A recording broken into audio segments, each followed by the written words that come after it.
नवाबी परिसर के सर्वे को लेकर जिस तरीके से हाईकोर्ट में मामला चल रहा है, 3 अगस्त को ये माना जा रहा है कि कोर्ट के फैसले के साथ ही सर्वे को लेकर जो तस्वीर है वो साफ हो जाएगी। लेकिन कोर्ट के फैसले से पहले यहाँ पर बनारस में मेरी मौजूदगी, और बनारस में खास तौर पर सर्वे के फैसले से पहले ही यहाँ पर एक एग्जीबिशन लगाया गया है, एक प्रदर्शनी लगाई गई है। इस प्रदर्शनी के जरिए ये बताने का प्रयास है कि पिछले साल जो सर्वे करवाया गया था डिस्ट्रिक्ट कोर्ट के आदेश के बाद से, उस सर्वे के बाद वहां पर क्या क्या चीजें मिली थी, क्या प्रमाण मिले थे, और उन तमाम प्रमाण को इस एग्जीबिशन के तौर पर दिखाने का प्रयास किया गया है। ये जो पूरा का पूरा प्रदर्शनी देख रहे हैं आप, ये खास तौर पर श्री आदि महादेव काशी धर्मालय मुक्ति व्यास की ओर से इसका आयोजन किया गया है। और इसमें प्रयास ये देख रहे हैं आप कि इस तरीके से किया गया है कि जो अंदर की तस्वीरें हैं वो दिखाई जाए, ताकि जो यहाँ पर आने वाले लोग हैं ये समझ पाए कि जब मई के महीने में, आपको याद होगा जब सर्वे किया गया था डिस्ट्रिक्ट कोर्ट के आदेश के बाद से, और जब सर्वे की टीम अंदर गई थी तो वहां पर उन्हें क्या क्या चीजें देखने को मिली थी। और वहीं ये तस्वीरें भी हैं जिसको कोर्ट के समक्ष भी पेश किया गया है हिंदू पक्ष की ओर से, क्योंकि जब कोर्ट ने सवाल पूछा था कि आपके पास क्या प्रमाण है, तब हिंदू पक्ष की ओर से इन्हीं तस्वीरों को प्रमाण बना करके पेश किया गया था और इसी को आधार बना करके एएसआई सर्वे को लेकर याचिका की गई थी। तो यही वो तस्वीरें देखिए, आपकी जगह जगह पे आपको ऐसी आकृतियां दिखाई दे रही हैं।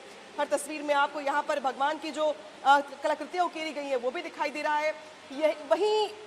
यही वो जगह है जिसको लेकर के बार बार ये दावा किया जाता है मुस्लिम पक्ष की ओर से कि ये फवारा है, तो जबकि हिंदू पक्ष ये कहता है कि दरअसल ये शिवलिंग है जिसको डैमेज करके यहाँ पर ड्रिल करके कोशिश की गई है इसको वजूखाना बनाने की। इसके अलावा देखिए जो तमाम कलाकृतियां देख रहे हैं आप ऐसी उकेरी गई, ये आमतौर पर आप हिंदू मंदिरों में देखते होंगे, जितने भी ऐतिहासिक मंदिर हैं उनमें आप देखते होंगे। लेकिन ये तमाम वो तस्वीरें प्रमाण देने के लिए काफ़ी है कि जिस तरीके से पिछले सर्वे से जो तस्वीरें निकल के सामने आई थी, उसने एक बार को हिंदू पक्ष की ओर से जो दावा है वो मजबूत कर दिया था। और इसी के साथ साथ अब इस बात को भी लेकर कयास लगाए जा रहे हैं कि अब क्या होने वाला है 3 अगस्त के फैसले में।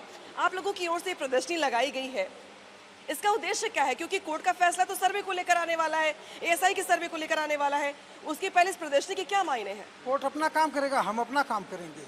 कोर्ट जो कर रहा है, मेरे कोर्ट में उस संवैधानिक तरीके से कोर्ट की लड़ाई लड़ रहे हैं, हम भी संवैधानिक तरीके से जन जागरण करेंगे। ज्ञानवापी का सच सबूत और तथ्यों साक्ष्यों के आधार पर हम जनता के सामने जाएंगे और जागरण का काम करेंगे। तो आप जागरण का काम कर रहे हैं? बिल्कुल, जन जागरण का काम हम लोग कर रहे हैं और हम देश भर के लोगों को दिखाएंगे। प्रत्येक राज्यों में हमारी प्रदर्शनी जाएगी, हम दिखाएंगे कि ये हमारा आदि विश्वेश्वर मंदिर है जिसको तोड़ा गया, आज भी जबरदस्ती उस पर नमाज पढ़ी जा रही है जिहादियों के द्वारा, हमें ये अब मंजूर नहीं है। ये तस्वीरें जो आप दिखा रहे हैं यहाँ पर, तमाम तस्वीरें, ये तो उस वक्त ये तस्वीरें मुझे लग रही है जब सर्वे की टीम अंदर गई थी, क्योंकि वो देखिए वो सर्वे की टीम अंदर मौजूद है, वो भी तस्वीर यहाँ पर दिखाई गई है। तो ये तस्वीरें जो है ये आप लोगों को कहाँ से मिली, और कुछ मतलब समझाइए इसका, आखिर इसका मतलब क्या है?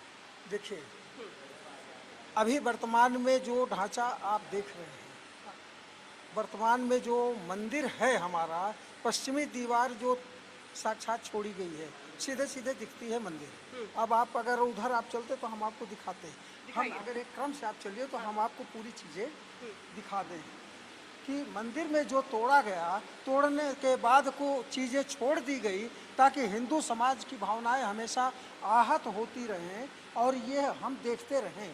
तो हमारा मंदिर आप देखिए गुम्बद कैसे बना हुआ है, ये तो यहाँ पे मुझे गुम्बद बना हुआ है, बस नीचे का पूरा पोर्शन हमारा है। नीचे का पोर्शन आप कह रहे हैं कि हमारा है, ऊपर का गुम्बद जो है वो मुस्लिम पक्ष की ओर से कहा जाता है कि भाई मंदिर में गुम्बद इस तरह के थोड़े होते हैं। तो नहीं, तो हमारा इन्होंने मंदिर पूरा तोड़ा, तोड़ करके इन्होंने गुम्बद बनाया। गुम्बद बनाने के बाद में अब इसको हमको दिखाने के लिए, चिढ़ाने के लिए, भावनाओं को आहत करने के लिए इन्होंने छोड़ा है सबूत। अब ये कहते, देखिए अब इधर आइए, अगर आप ध्यान से देखिए तो ये दरवाज़ा है, दरवाज़ा ये बंद किया गया है पत्थर लगाकर।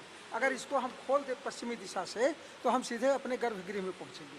अच्छा, हाँ, अभी वर्तमान में ये मौजूद है सारी चीज़ें। तो इतने सारे साक्ष्य ले करके जो हम चल रहे हैं, वर्तमान में मंदिर में जितने भी साक्ष्य हैं, उसके बाद अंदर में जितने भी नमाज पढ़ रहे हैं, हमारे गर्भगृह में, हमारे उसके बगल के उसमें और बाहर मैदान पे, अभी हम दिखाएंगे मॉडल के साथ भी हम आपको दिखाएंगे कि कैसे इन्होंने हमारे मंदिर को डिमोलिश किया और कैसे ये जो है नमाज पढ़ रहे हैं। अब किस तरह से पूरे हॉल में मुझे तस्वीरें दिखाई दे रही है, जहाँ तक मेरी नजर जा रही है, पूरे हॉल में कोई भी सबूत हमने छोड़ा नहीं। ये देखिए, ये आप 3 गुम्बद देखते हैं, हाँ। गुम्बद के 3 गुम्बद देखते हैं, गुम्बद कहाँ है?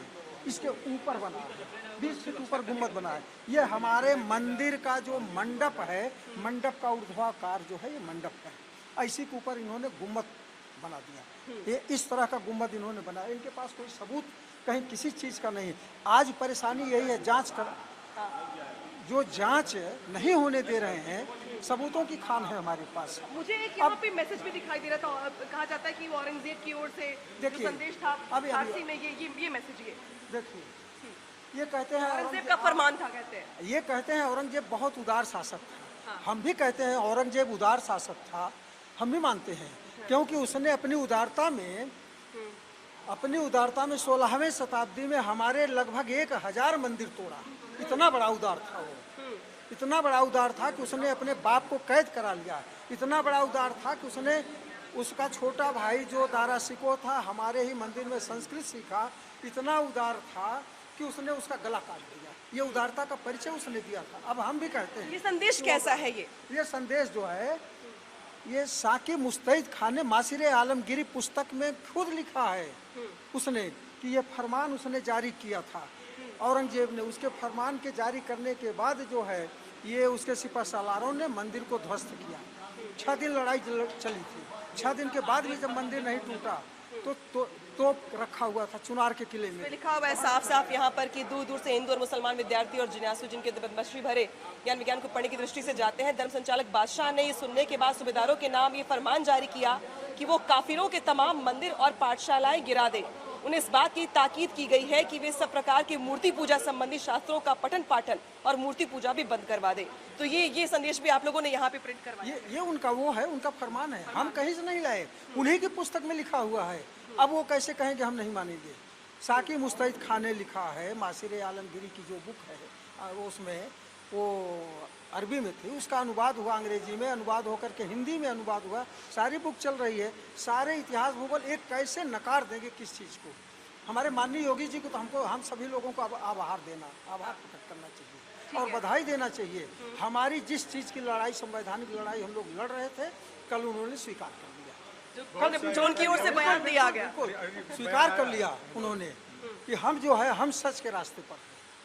न्यायालय में जो हमको सबूत मिल रहा है वो सच के रास्ते। क्या ये प्रदर्शनी आप लोग बाकी जिलों में भी लगवाएंगे क्या? बिल्कुल, हम यहाँ से हमारा दूसरा स्टेप लखनऊ का है। लखनऊ के बाद कपिल मिश्रा जी ने भी कह दिया है, और ये प्रदर्शनी लखनऊ के बाद दिल्ली जाएगी, दिल्ली के बाद हम भोपाल जाएंगे।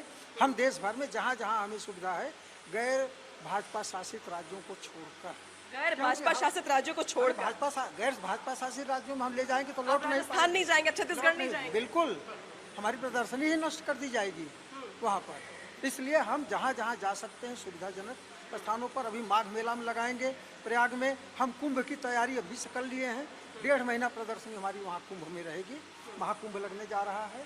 ये जो है अब तो ज्ञान वापी को लेकर कानूनी लड़ाई एक तरफ, लेकिन दूसरी ओर जन जागरण की तैयारी यहाँ पर दिखाई दे रही है, जहाँ पर देखिए आपकी प्रदर्शनी को पंडित सोमनाथ व्यास, जिनको अंग्रेजों ने तहखाना बांटकर आधा उनके हिस्से में किया था, एकमात्र तस्वीर ये है पंडित सोमनाथ व्यास की। ये पूजा करते थे, लड़ते थे, पूरी लड़ाई कानूनी 91 में मुकदमा इन्होंने डाला, जिसके वकील थे जो है दूसरे।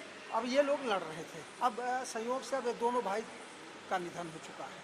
ये लड़ाई इनकी खत्म हो चुकी है। तो देखिए यहाँ पे तमाम जो प्रमाण देख रहे हैं आप, मैं जानने का इनसे प्रयास भी कर रही हूँ, बीच बीच में समझने का प्रयास कर रही हूँ। ये मुझे कुछ मंत्र लिखे हुए दिखाई दे रहे हैं, श्लोक लिखा है, संस्कृत के श्लोक हैं। हमारे सारे एविडेंस को इन्होंने अच्छे से मिटाने की कोशिश किया, चूने का लेयर लगा करके वो किया। कितना इन्होंने मिटा पाया जो है, उसके बाद जो बचे हुए हैं सारे सबूत, आप जितने भी सबूत हैं, अब देखिए तहखाने के सबूत, तहखाने में हमारे देव विग्रह टूटे हुए, ये तहखाने की तस्वीर है, आपको सबूत पर सबूत है। तो तमाम जो सबूत उस वक्त सर्वे के बाद मिले थे, जब डिस्ट्रिक्ट कोर्ट की ओर से आदेश के बाद सर्वे किया गया, तो उसके बाद जो प्रमाण मिले थे, जिसको कोर्ट में भी हिंदू पक्ष की ओर से रखा गया है, उन तमाम तस्वीरों को यहाँ पे एग्जीबिशन के जरिए लगाया गया है। मैं अपने कैमरा पर्सन से कहूँगी कि वो 360 डिग्री एंगल पे आपको तमाम तस्वीरों को दिखाएं, कि पूरे हॉल में आपको तमाम तस्वीरें दिखाई देंगी, जो खास तौर पर ज्ञान वापी सर्वे जब पहली बार हुआ था फर्स्ट फेज में, वो तस्वीरें यही हैं। और ये देखिए, ये प्रमाण बार बार यहाँ पर, हाँ ये अच्छा योगी जी से की बात कर रहे थे, इसी की बात कर रहे थे योगी जी। तो जिस तरीके से मुख्यमंत्री योगी आदित्यनाथ ने अपने बयान में स्वास्तिक का जिक्र किया था, ये वही तस्वीरें देखिए जहाँ पे स्वास्तिक बना दिखाई दे रहा है आपको, और यहाँ पे एग्जीबिशन में भी इन तस्वीरों को दिखाया जा रहा है ज्यादा हाईलाइट करके कि ये वही प्रमाण है, ये वही प्रमाण है जिसके आधार पर हिंदू पक्ष का दावा ज्यादा मजबूत होता है। मंदिर तोड़े गए, ये टूटा हुआ मंदिर का ये पूरा एक सिरा है। अंदर और से तहखाने में पूरा का पूरा सबूत भरा हुआ है। जब तहखाने में? हाँ, तहखाने में 10-12 तहखाने अलग अलग पार्ट में बटे हैं। अभी तक 2-3 तहखाने का सर्वे जांच में हम लोग जा पाए थे, तब से भी फिर वो बंद है, अभी नहीं जा पाए। देखिए तो अब देखिए यहाँ पे जो तमाम तस्वीरें देख रहे हैं आप, अब इसके बाद से हम लगातार यहाँ पे आपको तस्वीरें दिखा रहे हैं। दरअसल ये वही तस्वीरें हैं जिसको आधार बना के अब इनकी ओर से कहा जा रहा है कि ये दरअसल ये जन जागरण है और ऐसी प्रदर्शनी शहर शहर में लगाई जाएगी ताकि लोग ज्ञानवापी के सच को जान पाए। और इसके बाद अगर बात की जाए तो अब इसके बाद ये प्रदर्शनी लखनऊ में लगेगी, फिर दिल्ली में भी जाएगी और इसके अलावा बाकी अन्य जगहों पे भी जाएगी। जी, ने जो नक्शा दिया था, इसी नक्शे वर्तमान में ये नक्शा हम लोगों ने वो किया, लेकिन हम नक्शा कोई नया नहीं बनाए हैं। ये पूरा ये जेम्स प्रिंसेप का ही नक्शा है। जेम्स प्रिंसेप की फोटो है। ये 1799 में आया, पैदा हुआ था 1840 में, लंदन में ही एक्सपायर कर गया। 10 साल वो बनारस में रहा। 10 सालों में बहुत सारे ये इस तरह के बहुत सारे मठ मंदिरों का उसने ड्राइंग में चित्रित किया है। यहाँ पे इसके बारे में जानकारी भी दी गई है कि किस तरीके से मंदिर का निर्माण करवाया गया था। ये मॉडल जो आप लोग इसको मानते हैं, हाँ, इस नक्शे के आधार पर हम बनाए। ये एथेंटिक नक्शा है, जेम्स प्रिंसेप की बुक से ही लिया गया है। ये तमाम जो सबूत हैं, तमाम जो प्रमाण है यहाँ पर, इसको भी यहाँ पे उकेरने का प्रयास है, दिखाने का प्रयास है ताकि आम लोग भी जान पाए कि भाई जिस ज्ञानवापी को लेकर कानूनी लड़ाई लड़ी जा रही है उसका सच क्या है, प्रमाण क्या है और प्रमाण वो ऐसे कौन से हैं जो हिंदू पक्ष के दावे को और मजबूत करते हैं।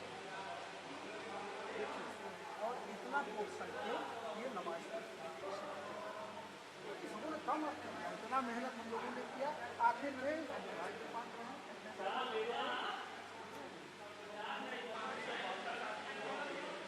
जिस ज्ञानवापी परिसर को लेकर हिंदू पक्ष मुस्लिम पक्ष कोर्ट में अपनी अपनी दलील दे रहे हैं, बात रख रहे हैं, जिसकी ओर से अलग अलग दावे किए जा रहे हैं, ये वही मॉडल है ज्ञानवापी परिसर का जिसको लेकर के हिंदू पक्ष का ये कहना है कि दरअसल जब मंदिर बनाया गया था तो उसका स्वरूप कुछ इस तरीके का था, लेकिन बाद में मुस्लिम अकराताओं ने इसके एक हिस्से को तोड़ करके यहाँ पे नमाज पढ़नी शुरू कर दी। इसके बाद से एक हॉल बनाया गया और तमाम जो हिंदू देवी देवताओं की मूर्तियाँ थी, दीवारें थी, प्रमाण थे, उन सबको वहाँ से मिटाने का प्रयास किया गया, लेकिन वो प्रमाण मिट नहीं पाए हैं क्योंकि पिछली बार जो सर्वे किया गया था उसमें तमाम सर्वे में जो तस्वीरें सामने आई थी उसमें स्वास्थ्य से लेकर के हिंदू देवी देवताओं की मूर्तियां, तमाम प्रमाण, नंदी से लेकर बहुत कुछ भी वहां मिला था देखने के लिए। और अब यहाँ पे इस मॉडल को रखा गया है और अब जानकारी हम आपको देंगे कि किस तरीके से किस किस हिस्से को तोड़ा गया और किस किस हिस्से के जरिए यहाँ पर बताने का प्रयास किया गया कि जहाँ पे नमाज पढ़ी जाती है। ये वो पूरा का पूरा मॉडल है जिसको आप बता रहे हैं कि भाई मंदिर यही था जो बाद में तोड़ा गया। हमारा मूल मंदिर और मूल स्ट्रक्चर यही है। 125 फीट लंबा, 125 फीट है, ठीक है, हाँ, लंबा, हाँ, 125 फीट चौड़ा मंदिर का एरिया, प्लस 35 फीट चौड़ा, 125 फीट लंबा। पीछे हमारा एक हाल सभा मंडप था, प्रवचन कक्ष कहिए, जिसमें संस्कृत की शिक्षा दी जाती थी, पीछे का तरफ वो पूरा है। ये पूरा तोड़ दिया है। ये तहखाना 7 फीट ऊंचा है, तहखाना 7 फीट ऊंचा है। इसी तहखाने में आज वजू खाना बनाए हुए हैं। उसी में हमारा शिवलिंग, यहाँ आप देखिए गौर से, ये शिवलिंग उठा करके उसी वजू टैंक में डाला गया है। यही शिवलिंग हमारा डाला गया है। किस किस हिस्से को तोड़ दिया गया, किस किस हिस्से को तोड़ करके नमाज पढ़ी जा रही है? 3 पार्ट तोड़ा गया है पूरी तरह से, ठीक है। और ये जो मूल गर्भगृह है, इस पे यहाँ से तोड़ा गया। प्रथम तल 30 फीट, द्वितीय तल 40 फीट, वहाँ से लेकर वहाँ तक 50 फीट और कलश 8 फीट, कुल 128 फीट हमारा ऊंचा मंदिर था। ये हमारी मंदिर का तो ये स्ट्रक्चर कैसे बनाया आप लोगों ने, कैसे तैयार करवाया इसको? जितने साक्ष्य, जितने सबूत, जितने एविडेंस हम लोगों के पास थे वो पर्याप्त था। हाँ, अब एक चीज़ है, हम 95% की गारंटी ले सकते हैं कि हम सबने सही बनाया है। 5% की गारंटी नहीं लेते। कैसे, आपको भी बता दें। हमने देखा नहीं कि वहाँ ओम लगा था कि नहीं लगा था, लेकिन मैं विष्णु शंकर जैन जी को लेकर हमारी पूरी टीम पता नहीं कितने मंदिरों का चक्कर लगाई। हम लोग खूब अध्ययन किए कि उस पीरियड का मंदिर कहाँ है, कहाँ है, इनके कलाकृतियाँ क्या। अमूमन एक पीरियड में जो मंदिर एक कालखंड में बनते थे सबकी शैली एक होती थी। इसके पीरियड का एक मंदिर अभी बचा हुआ है, कर्दमेश्वर महादेव, कंदवा चितई। बस बाकी सारे मंदिर तोड़े गए हैं। उस समय वो जंगल था, इसलिए यहाँ की सेना इसकी मुगलों की वहाँ नहीं पहुँच पाई। आपका ये कहना है कि जो श्रृंगार मंडप है और ये जो हिस्सा है ये सब ध्वस्त इसको ध्वस्त कर दिया गया है। यहीं और पर यहाँ नमाज पढ़ी अभी जाती भी है। महिलाएं यहीं पूजा करती हैं, यहीं पर जो पूजा करती हाँ मलबा गिराती हैं, यहीं पर पूजा करती हैं। आप देखिए, तो अब तो कोर्ट का जब सर्वे हो जाएगा, ये बहुत ही अतिशयोक्ति होगी पूछना, जा रहा है, कोर्ट में भी जा रहा है। ये कोर्ट में जाएगा। हाँ, कोर्ट ने मांग लिया, हम इसकी छोटी कलाकृति हम तैयार करा रहे हैं। हाई कोर्ट में भी जाएगा, सुप्रीम कोर्ट में भी जाएगा। जो प्रदर्शनी आप देख रहे हैं, इसका फोटोग्राफ का एल्बम अभी 4 दिन पहले गया है। अच्छा, ये कब जाएगा, ये मॉडल कब जाएगा? चीफ जस्टिस ने मांग लिया, भाई मुझे कुछ दिखाओ तो। फोटोग्राफ्स पूरा एल्बम गया, ये मॉडल तैयार हो रहा है, वो भी जाएगा। अतिशयोक्ति सवाल है मेरा, ये अतिशयोक्ति है। हो सकता है, मैं बार बार कह रही हूँ कि हो सकता है कि कोर्ट का फैसला आपके पक्ष में आ जाए, हो सकता है कि आप इस लड़ाई को जीत जाएं, ठीक है? तो जब क्या मंदिर बनाने की बात आएगी तो क्या आपका यही मॉडल होगा? नहीं, ये मैं नहीं कह सकता। हम लोगों ने 354 साल पहले जो हमारा मंदिर था, हमने उसके मूल स्वरूप का एक मॉडल हम लोगों ने दिया है। हम भविष्य में क्या होगा, सरकार आएगी, कौन बनाएगा, कैसे बनेगा, क्या स्ट्रक्चर होगा, ये हम नहीं जानते।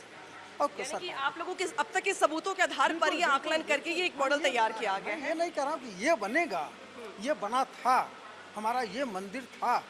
उधर 3 मंडप तोड़े गए, इधर 3 मंडप तोड़े गए, इधर के 3 मंडप तोड़ करके हमें वो बनाया गया, जो है गुम्बद बना दिया गया। इधर का इतना निकाल दिया गया, हमारा पूरा हॉल डिमोलिश किया गया।